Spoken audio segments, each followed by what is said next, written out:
এই দিনটি আমাদের জাতীয় জীবনে অত্যন্ত গৌরবের, তাৎপর্যময় এবং অনুপ্রেরণার উৎস। 1971 সালের দীর্ঘ সংগ্রাম ও ত্যাগের মধ্য দিয়ে অর্জিত স্বাধীনতা আমাদের আত্মপরিচয়, মর্যাদা এবং অগ্রযাত্রার ভিত্তি। স্বাধীনতা অর্জনের সেই গৌরবময় ইতিহাসে অগণিত মানুষের আত্মত্যাগ, সাহস এবং দেশপ্রেমের উজ্জ্বল দৃষ্টান্ত রয়েছে। আমরা গভীর শ্রদ্ধার সঙ্গে স্মরণ করছি সেই সকল শহীদকে, যাদের ত্যাগের বিনিময়ে আমরা একটি স্বাধীন রাষ্ট্র পেয়েছি।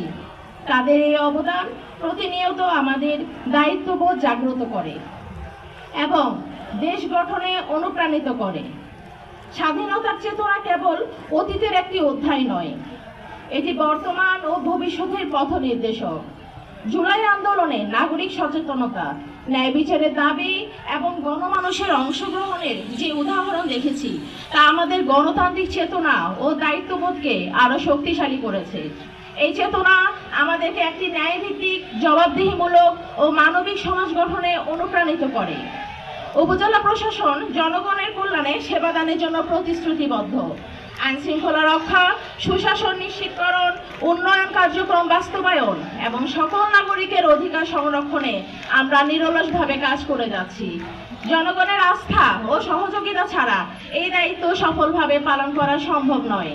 তাই প্রশাসন ও জনগণের পারস্পরিক সহযোগিতার মাধ্যমে একটি টেকসই উন্নয়ন ও শান্তিপূর্ণ সমাজ নিশ্চিত করা সম্ভব। বাঘাইছড়ি একটি শান্তিপ্রিয় ও বৈচিত্র্যময় জনপদ।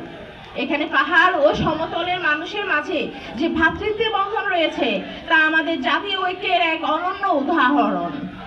বাঘাইছড়ি উপজেলাকে এমনভাবে গড়ে তুলতে চাই যেখানে প্রতিটি নাগরিক তার ন্যায্য অধিকার পাবেন। ৭১-এর বীর শহীদের রক্ত আর ২৪-এর গণ আকাঙ্ক্ষার মর্যাদা রক্ষা করতে হলে আমাদের প্রত্যেককে নিজ নিজ অবস্থানে থেকে দেশপ্রেমে উদ্বুদ্ধ হয়ে কাজ করে যেতে হবে। এই দিনে আসুন আমরা অঙ্গীকার করি, নিজ নিজ অবস্থান থেকে সততা, নিষ্ঠা ও দায়িত্বশীলতার সঙ্গে কাজ করে আমরা আমাদের প্রিয় দেশকে আরো সমৃদ্ধ ও উন্নত করে গড়ে তুলব। পরিশেষে মহান স্বাধীনতা যুদ্ধে আত্মোৎসর্গকারী সকল শহীদদের প্রতি গভীর শ্রদ্ধা জ্ঞাপন করছি এবং বাংলাদেশের অব্যাহত অগ্রগতি কামনা করে বক্তব্য শেষ করছি। ধন্যবাদ সবাইকে। আসসালামু আলাইকুম।